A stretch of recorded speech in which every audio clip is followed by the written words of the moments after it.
Welcome to the Dangerous Tales Library, my collection of sinister stories from several generations. Have you ever rented a house, maybe just for a short while? A place away from home to avoid the distractions of normal life and allow you to get on with some important work. It's what a young mathematician did back in 1914. He found a place at random to hide away in for a while. A mistake, it turned out. And it was the last mistake he'd ever make.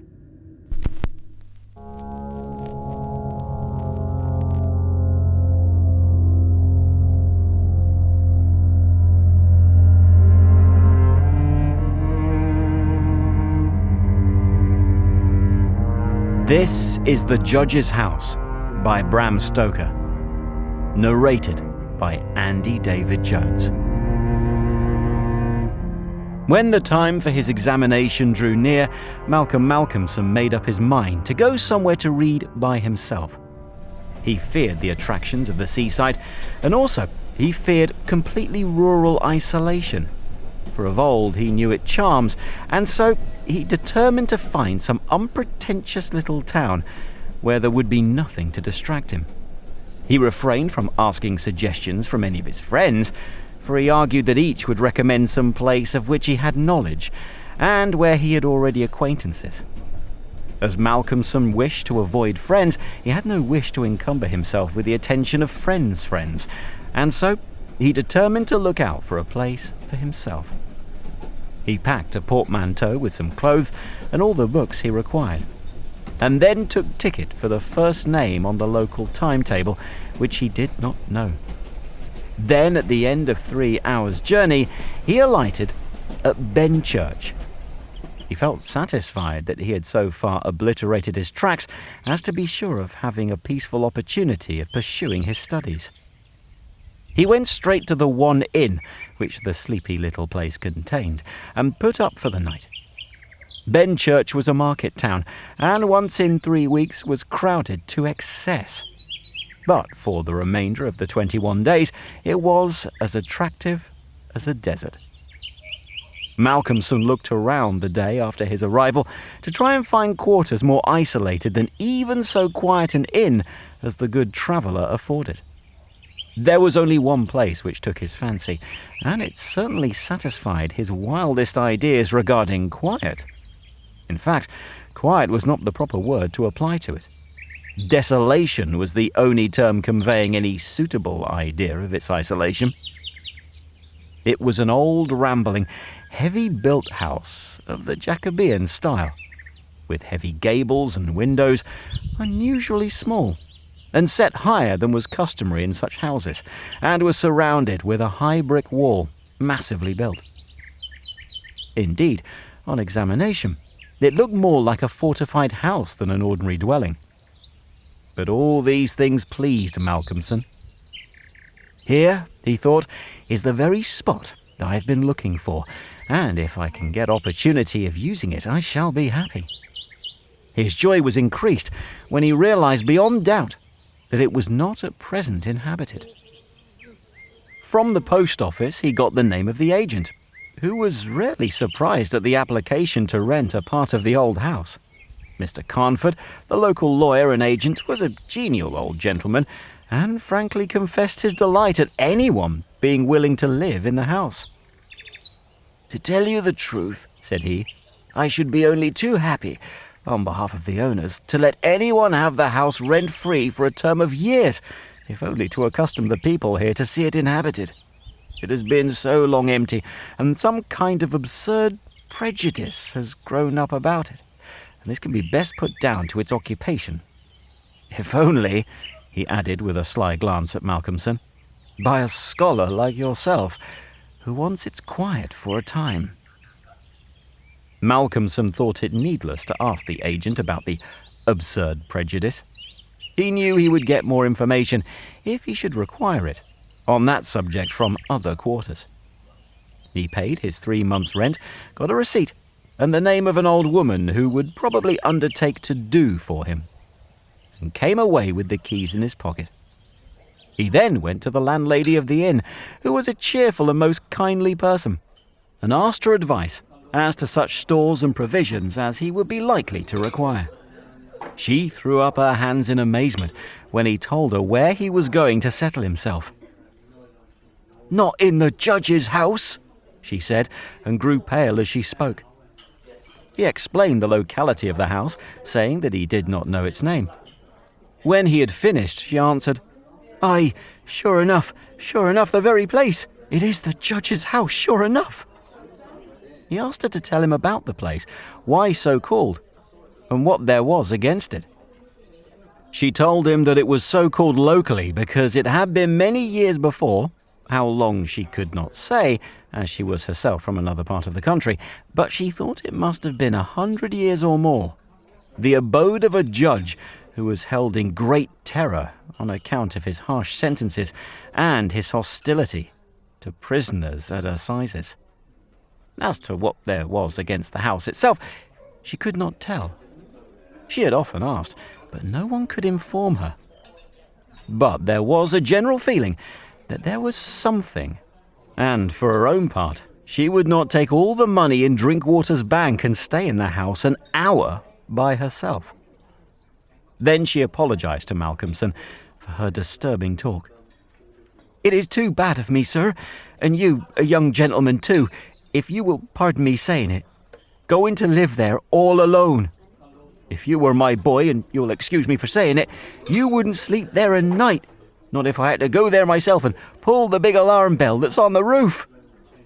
The good creature was so manifestly in earnest, and was so kindly in her intentions, that Malcolmson, although amused, was touched. He told her kindly how much he appreciated her interest in him, and added, "But, my dear Mrs. Witham, indeed you need not be concerned about me. A man who is reading for the mathematical tripos has too much to think of to be disturbed by any of these mysterious somethings.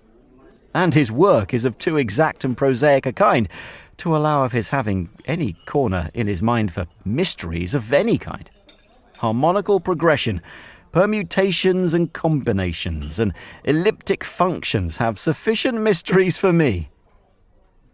Mrs. Witham kindly undertook to see after his commissions, and he went himself to look for the old woman who had been recommended to him. When he returned to the judge's house with her, after an interval of a couple of hours, he found Mrs. Witham herself waiting with several men and boys carrying parcels, and an upholsterer's man with a bed in a car, for she said, though tables and chairs might be all very well, a bed that hadn't been aired for mayhap 50 years was not proper for young bones to lie on. She was evidently curious to see the inside of the house, and though manifestly so afraid of the somethings, that at the slightest sound she clutched on to Malcolmson, whom she never left for a moment, went over the whole place. After his examination of the house, Malcolmson decided to take up his abode in the great dining room, which was big enough to serve for all his requirements. And Mrs. Witham, with the aid of the charwoman, Mrs. Dempster, proceeded to arrange matters. When the hampers were brought in and unpacked, Malcolmson saw that with much kind forethought, she had sent from her own kitchen sufficient provisions to last for a few days. Before going, she expressed all sorts of kind wishes, and at the door turned and said, "And perhaps, sir, as the room is big and draughty, it might be well to have one of those big screens put round your bed at night, though, truth to tell, I would die myself if I were to be so shut in with all kinds of things that put their heads round the sides or over the top and look on me." The image which she had called up was too much for her nerves, and she fled incontinently. Mrs. Dempster sniffed in a superior manner as the landlady disappeared, and remarked that for her own part she wasn't afraid of all the bogies in the kingdom. "I'll tell you what it is, sir," she said. "Bogies is all kinds and sorts of things, except bogies. Rats and mice and beetles and creaky doors and loose slates and broken panes and stiff drawer handles that stay out when you pull them, and then fall down in the middle of the night. Look at the wainscot of the room. It is old, hundreds of years old. Do you think there's no rats and beetles there? And do you imagine, sir, that you won't see none of them? Rats is bogies, I tell you, and bogies is rats. And don't you get to think anything else."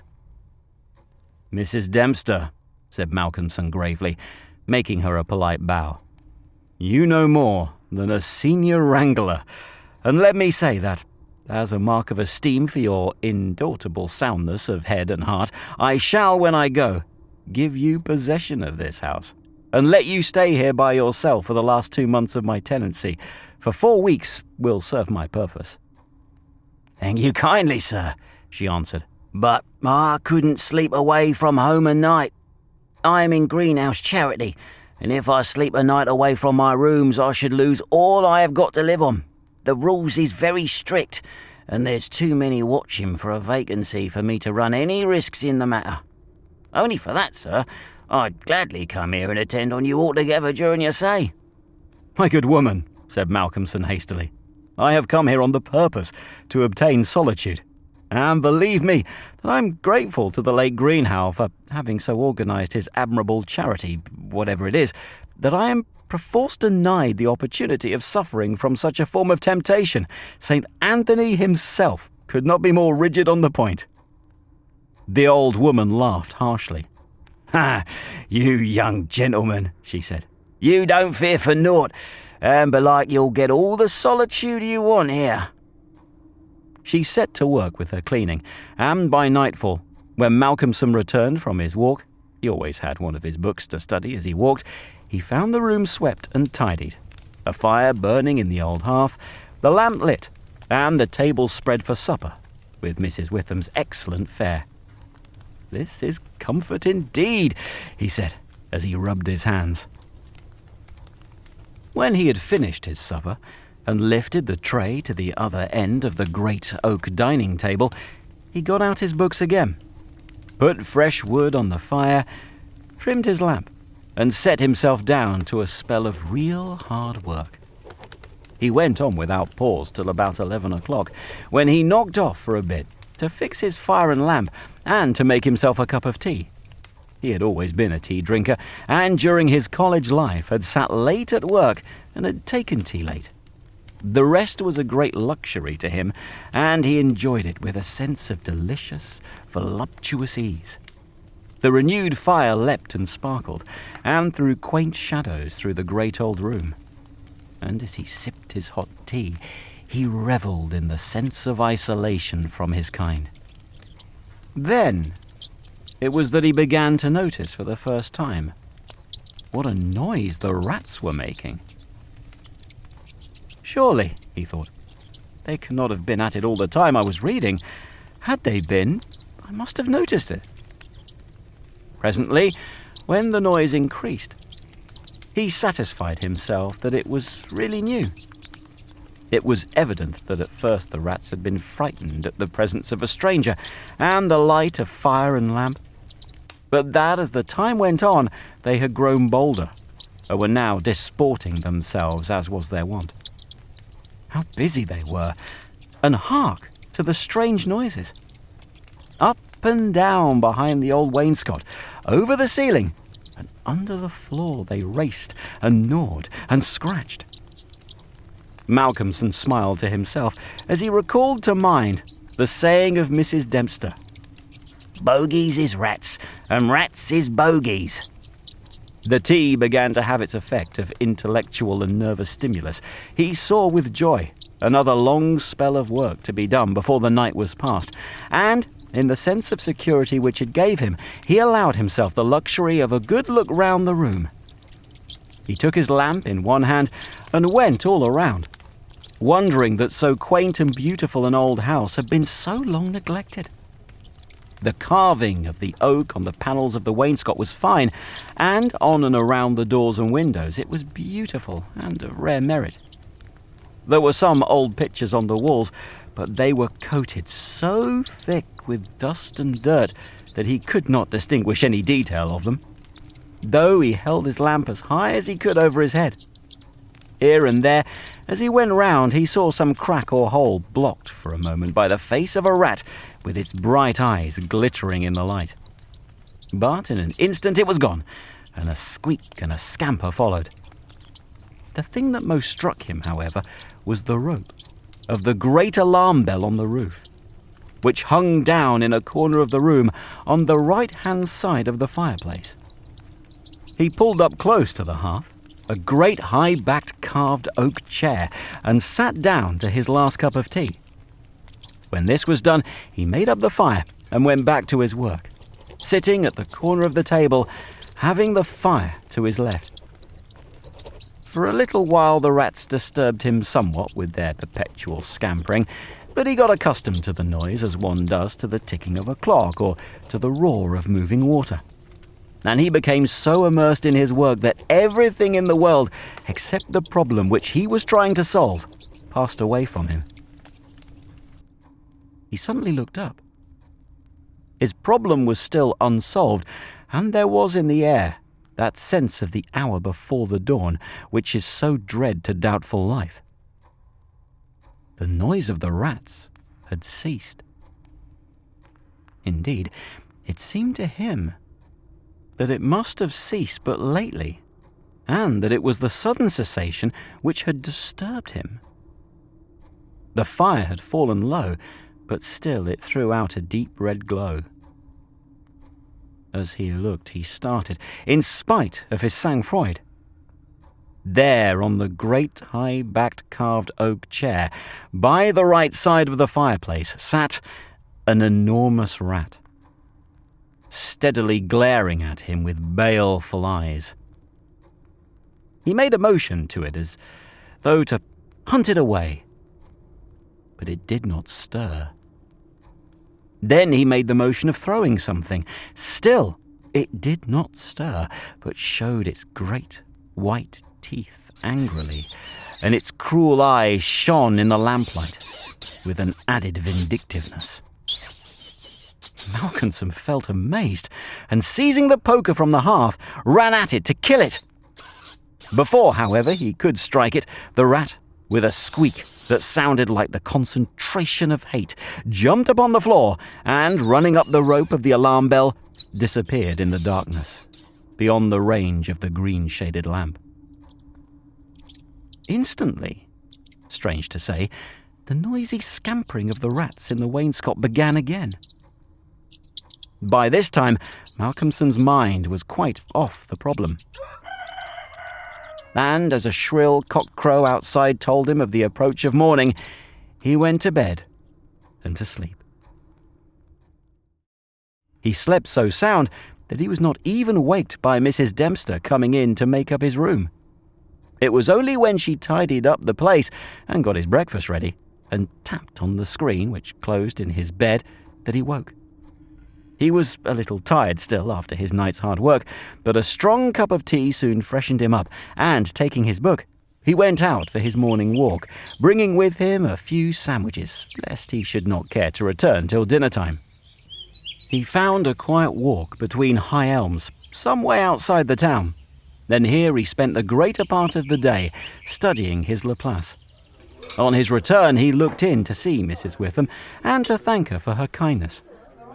When she saw him coming through the diamond-paned bay window of her sanctum, she came out to meet him and asked him in. She looked at him searchingly and shook her head as she said, "You must not overdo it, sir. You are paler this morning than you should be. 2 late hours and 2 hard work on the brain isn't good for any man. But tell me, sir, how did you pass the night? Well, I hope. But my heart, sir, I was glad when Mrs. Dempster told me this morning that you were all right and sleeping sound when she went in." "Oh, I was all right," he answered, smiling. Some things didn't worry me as yet. Only the rats. And they had a circus, I can tell you, all over the place. There was one wicked-looking old devil that sat up on my own chair by the fire and wouldn't go till I took the poker to him. And then he ran up the rope of the alarm bell and got to somewhere up the wall or the ceiling. I couldn't see where it was so dark. "Mercy on us," said Mrs. Witham. "An old devil. sitting on a chair by the fireside. Take care, sir, take care. There's many a true word spoken in jest. What do you mean? Upon my word, I don't understand. An old devil. The old devil, perhaps. There. Sir, you needn't laugh. For Malcolmson had broken into a hearty peal. You young folks thinks it's easy to laugh at things that makes older ones shudder. Never mind, sir, never mind. Please God, you'll laugh all the time. It's what I wish you myself. And the good lady beamed all over in sympathy with his enjoyment, her fears gone for a moment.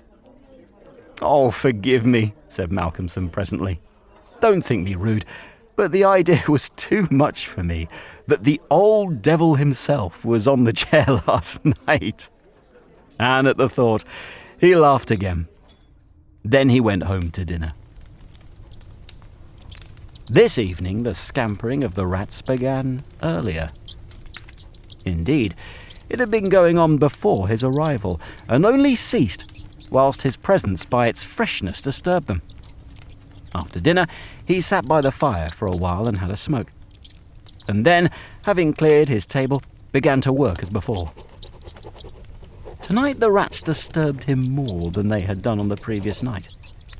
How they scampered up and down and under and over, how they squeaked and scratched and gnawed, how they, getting bolder by degrees, came to the mouths of their holes and to the chinks and cracks and crannies in the wainscoting, till their eyes shone like tiny lamps as the firelight rose and fell. But to him, now doubtless accustomed to them, their eyes were not wicked, only their playfulness touched him. Sometimes the boldest of them made sallies out on the floor or along the mouldings of the wainscot. Now and again, as they disturbed him, Malcolmson made a sound to frighten them, smiting the table with his hand or giving a fierce shh, so they fled straight away to their holes. And so the early part of the night wore on, and despite the noise, Malcolmson got more and more immersed in his work.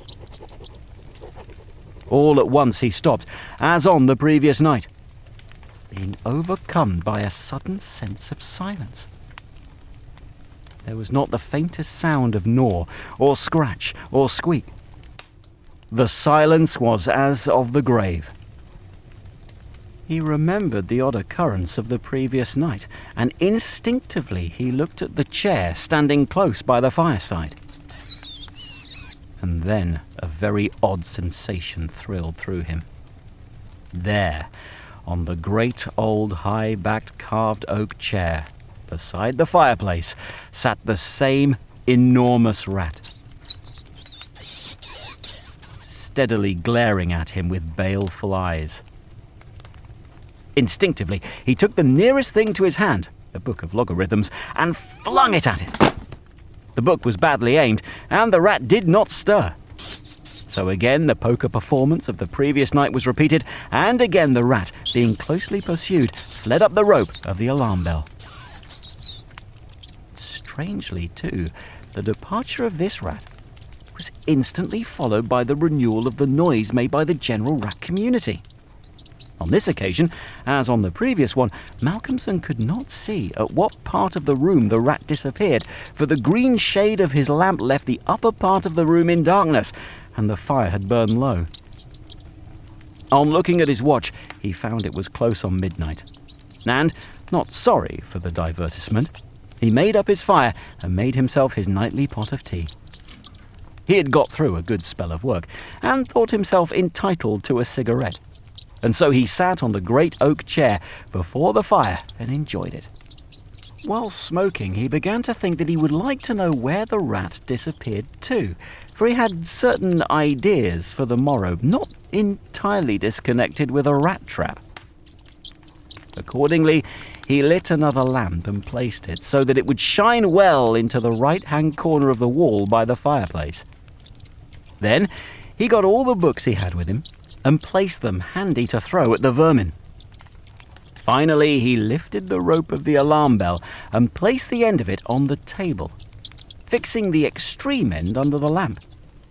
As he handled it, he could not help noticing how pliable it was, especially for so strong a rope, and one not in use. You could hang a man with it, he thought to himself. When his preparations were made, he looked around and said complacently, "There now, my friend, I think we shall learn something of you this time." He began his work again, and though, as before, somewhat disturbed at first by the noise of the rats, soon lost himself in his propositions and problems. Again he was called to his immediate surroundings suddenly. This time it might not have been the sudden silence only which took his attention. There was a slight movement of the rope, and the lamp moved. Without stirring, he looked to see if his pile of books was within range, and then cast his eye along the rope. As he looked, he saw the great rat drop from the rope on the oak armchair and sit there glaring at him.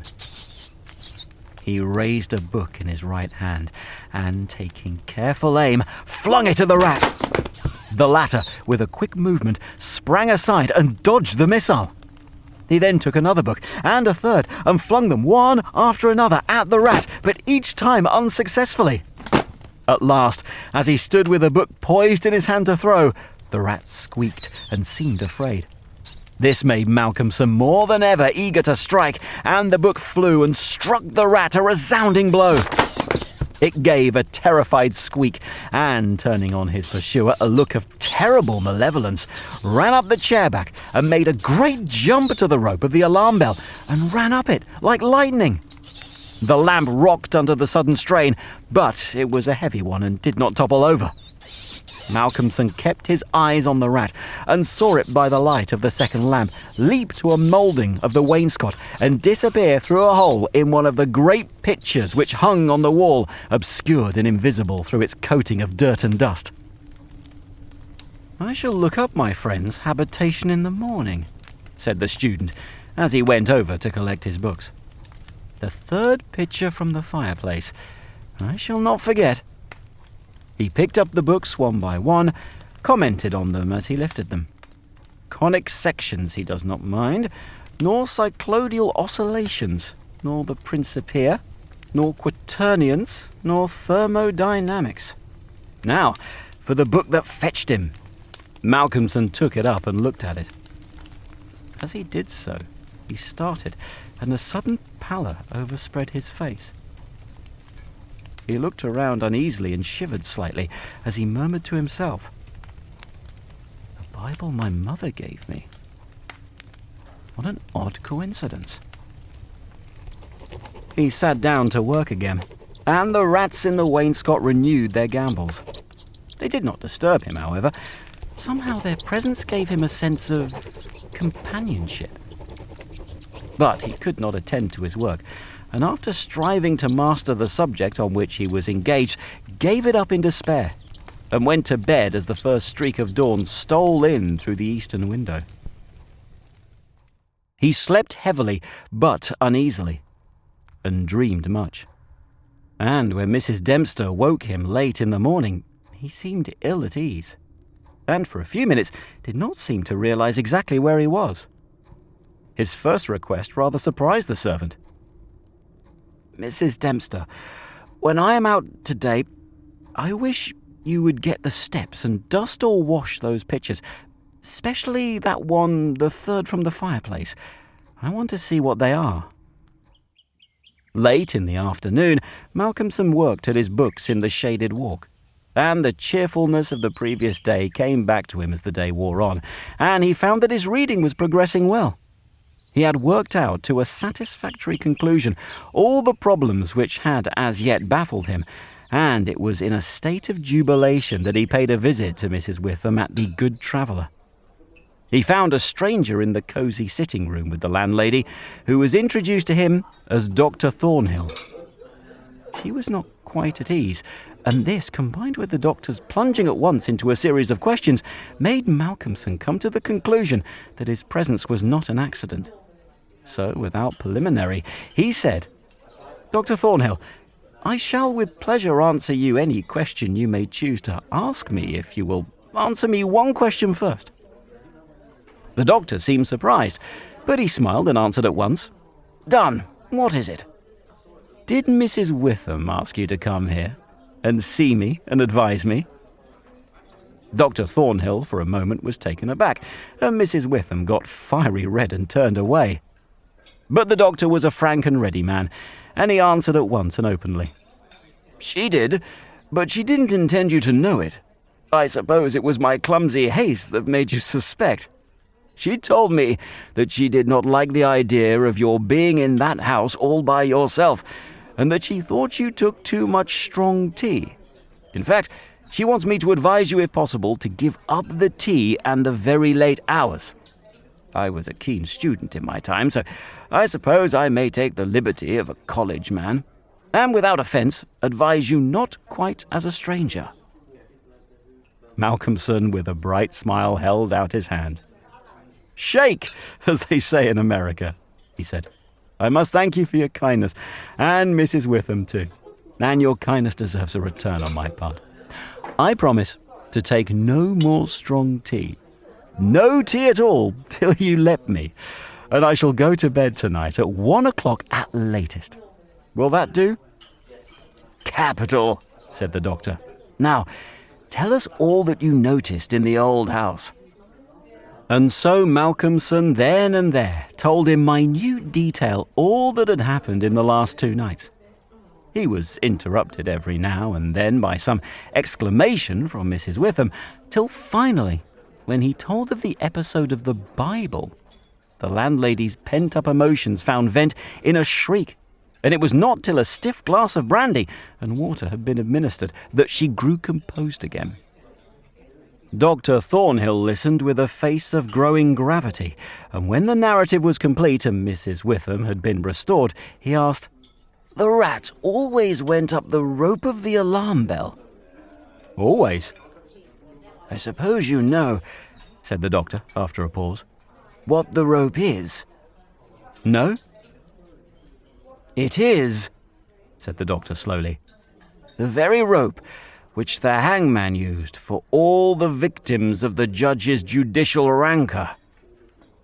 Here he was interrupted by another scream from Mrs. Witham, and steps had to be taken for her recovery. Malcolmson, having looked at his watch and found that it was close to his dinner hour, had gone home before her complete recovery. When Mrs. Witham was herself again, she almost assailed the doctor with angry questions as to what he meant by putting such horrible ideas into the poor young man's mind. He has quite enough there already to upset him, she added. Dr. Thornhill replied, My dear madam, I had a distinct purpose in it. I wanted to draw his attention to the bell rope and to fix it there. It may be that he is in a highly overwrought state and has been studying too much, although I am bound to say that he seems as sound and healthy a young man, mentally and bodily, as I ever saw. But then the rats, and that suggestion of the devil. The doctor shook his head and went on. I would have offered to go and stay the first night with him, but I felt sure it would have been a cause of offence. He may get in the night some strange fright or hallucination, and if he does, I want him to pull that rope. All alone as he is, it'll give us warning, and we may reach him in time to be of service. I shall be sitting up pretty late tonight, and shall keep my ears open. Do not be alarmed if Benchurch gets a surprise before morning. Oh, doctor, what do you mean? What do you mean? I mean this, that possibly, nay, more probably, we shall hear the great alarm bell from the judge's house tonight. And the doctor made about as effective an exit as could be thought of. When Malcolmson arrived home, he found that it was a little after his usual time, and Mrs. Dempster had gone away. The rules of greenhouse charity were not to be neglected. He was glad to see that the place was bright and tidy, with a cheerful fire and a well-trimmed lamp. The evening was colder than might have been expected in April, and a heavy wind was blowing with such rapidly increasing strength that there was every promise of a storm during the night. For a few minutes after his entrance, the noise of the rats ceased. But so soon as they became accustomed to his presence, they began again. He was glad to hear them, for he felt once more the feeling of companionship in their noise, and his mind ran back to the strange fact that they only ceased to manifest themselves when that other, the great rat with the baleful eyes, came upon the scene. The reading lamp only was lit, and its green shade kept the ceiling and the upper part of the room in darkness, so that the cheerful light from the hearth, spreading over the floor and shining on the white cloth laid over the end of the table, was warm and cheery. Malcolmson sat down to his dinner with a good appetite and a buoyant spirit. After his dinner and a cigarette, he sat steadily down to work, determined not to let anything disturb him, for he remembered his promise to the doctor and made up his mind to make the best of the time at his disposal. For an hour or so he worked all right, and then his thoughts began to wander from his books. The actual circumstances around him, the calls on his physical attention and his nervous susceptibility, were not to be denied. By this time the wind had become a gale, and the gale a storm. The old house, solid though it was, seemed to shake to its foundations, and the storm roared and raged through its many chimneys and its queer old gables, producing strange, unearthly sounds in the empty rooms and corridors. Even the great alarm bell on the roof must have felt the force of the wind, for the rope rose and fell slightly, as though the bell were moved a little from time to time, and the limber rope fell on the oak floor with a hard and hollow sound. As Malcolmson listened to it, he bethought himself of the doctor's words. "It is the rope which the hangman used for the victims of the judge's judicial rancour." And he went over to the corner of the fireplace and took it in his hand to look at it. There seemed a sort of deadly interest in it, and as he stood there he lost himself for a moment in speculation as to who these victims were, and the grim wish of the judge to have such a ghastly relic ever under his eyes. As he stood there, the swaying of the bell on the roof still lifted the rope now and again, but presently there came a new sensation, a sort of tremor in the rope, as though something was moving along it. Looking up instinctively, Malcolmson saw the great rat coming slowly down towards him, glaring at him steadily. He dropped the rope and started back with a muttered curse, and the rat, turning, ran up the rope again and disappeared. And at the same instant Malcolmson became conscious that the noise of the rats, which had ceased for a while, began again. All this set him thinking, and it occurred to him that he had not investigated the lair of the rat or looked at the pictures as he had intended. He lit the other lamp without the shade, and, holding it up, went and stood opposite the third picture from the fireplace on the right-hand side, where he had seen the rat disappear on the previous night. At the first glance he started back so suddenly that he almost dropped the lamp, and a deadly pallor overspread his face. His knees shook, and heavy drops of sweat came on his forehead, and he trembled like an aspen. But he was young and plucky, and pulled himself together, and after the pause of a few seconds stepped forward again, raised the lamp, and examined the picture, which had been dusted and washed, and now stood out clearly. It was of a judge, dressed in his robes of scarlet and ermine. His face was strong and merciless, evil, crafty, and vindictive, with a sensual mouth, hooked nose of ruddy colour, and shaped like the beak of a bird of prey. The rest of the face was of a cadaverous colour. The eyes were of peculiar brilliance, and with a terribly malignant expression. As he looked at them, Malcolmson grew cold, for he saw there the very counterpart of the eyes of the great rat. The lamp almost fell from his hand. He saw the rat with its baleful eyes peering out through the hole in the corner of the picture, and noted the sudden cessation of the noise of the other rats. However, he pulled himself together and went on with his examination of the picture. The judge was seated in a great high-backed carved oak chair on the right-hand side of a great stone fireplace where, in the corner, a rope hung down from the ceiling, its end lying coiled on the floor. With a feeling of something like horror, Malcolmson recognized the scene of the room as it stood and gazed around him in an awestruck manner as though he expected to find some strange presence behind him. Then he looked over to the corner of the fireplace and, with a loud cry, he let the lamp fall from his hand. There, in the judge's armchair, with the rope hanging behind, sat the rat, with the judge's baleful eyes now intensified and with a fiendish leer. Save for the howling of the storm, without there was silence. The fallen lamp recalled Malcolmson to himself. Fortunately, it was of metal, and so the oil was not spilt. However, the practical need of attending to it settled at once his nervous apprehensions. When he had turned it out, he wiped his brow and thought for a moment. "This will not do," he said to himself. "If I go on like this, I shall become a crazy fool. This must stop. I promised the doctor I would not take tea. Faith, he was pretty right. My nerves must have been getting into a queer state. Funny I did not notice it. I never felt better in my life. However, it is all right now, and I shall not be such a fool again." Then he mixed himself a good stiff glass of brandy and water and resolutely sat down to his work.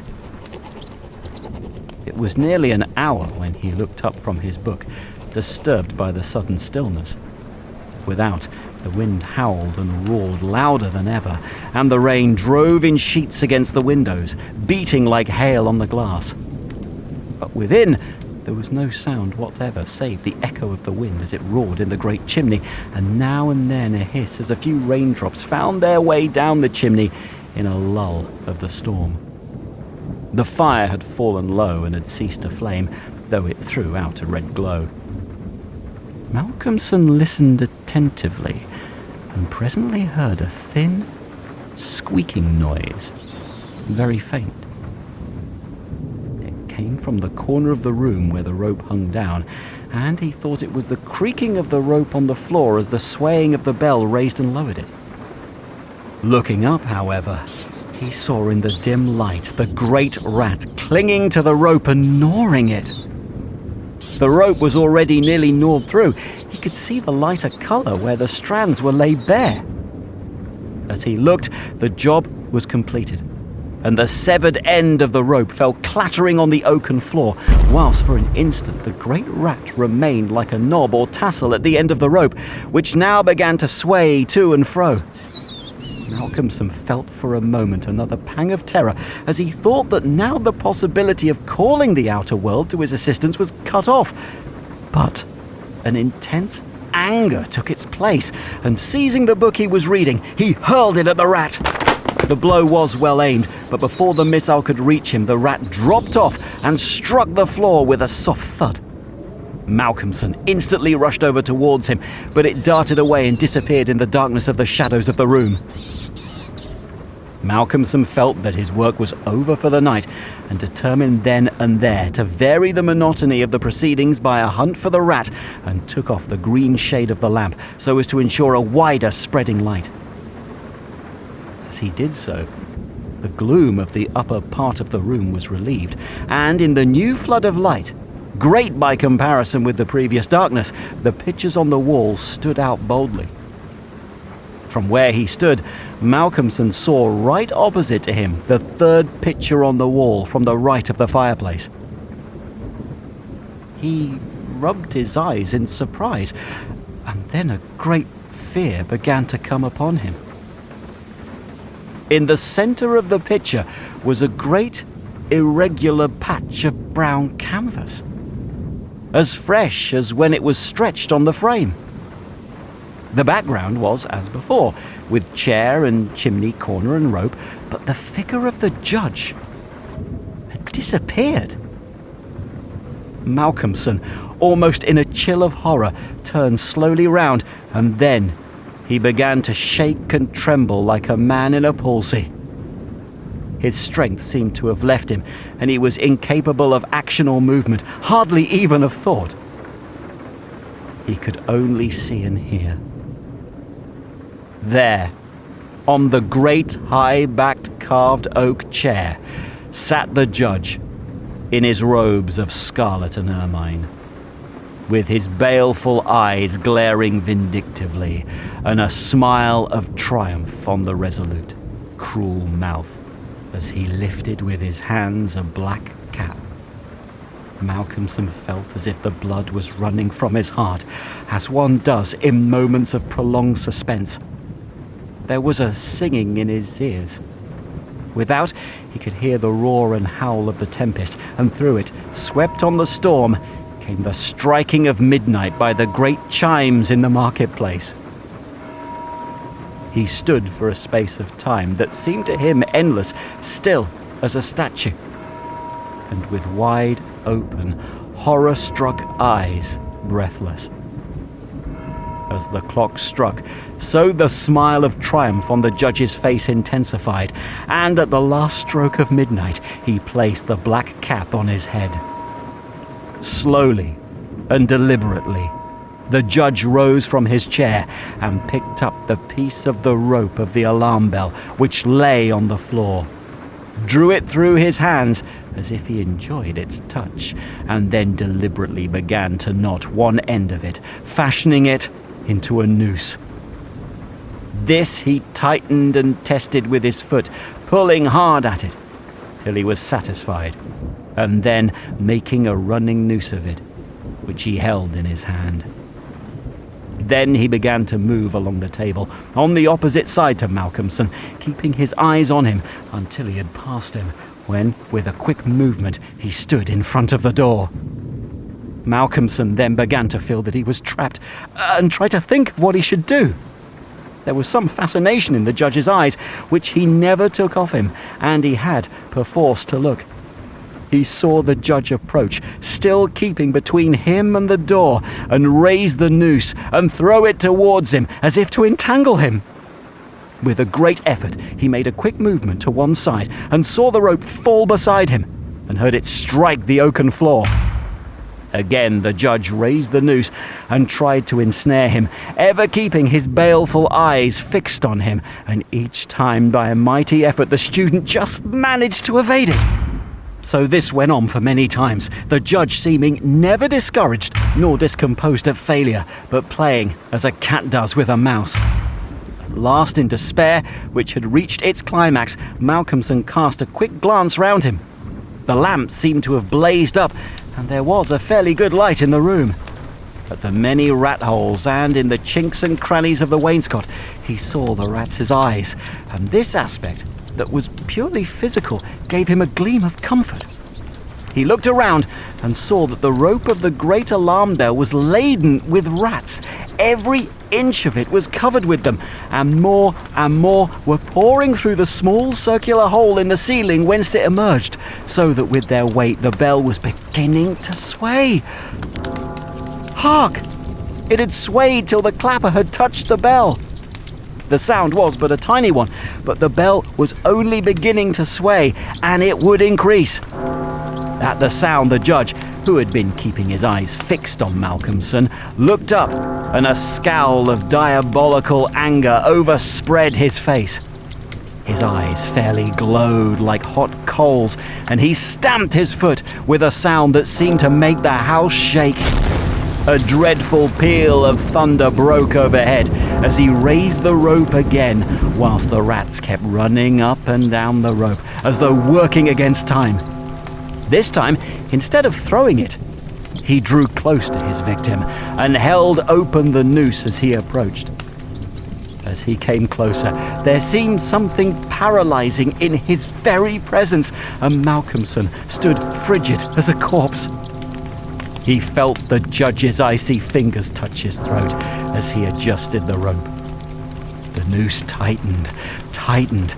Then the judge, taking the rigid form of the student in his arms, carried him over and placed him standing in the oak chair, and stepping up beside him, put his hand up and caught the end of the swaying rope of the alarm bell. As he raised his hand, the rats fled, squeaking, and disappeared through the hole in the ceiling.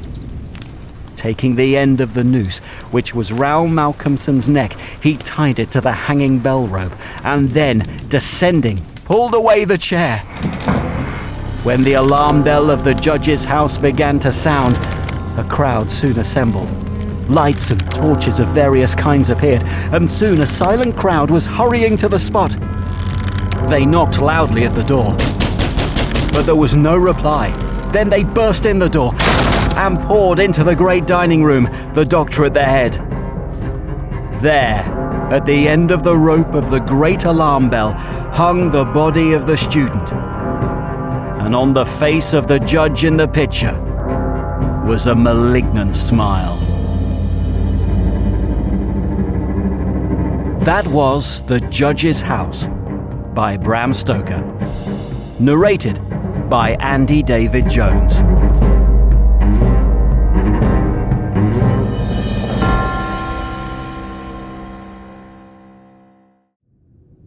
Thanks for stopping by. Remember, you can listen to these stories on your favorite podcast platform by searching for Dangerous Tales. And on YouTube, if you've enjoyed this tale, please hit the like button. And if you haven't yet done so, click subscribe and the notification bell so you don't miss any future Dangerous Tales.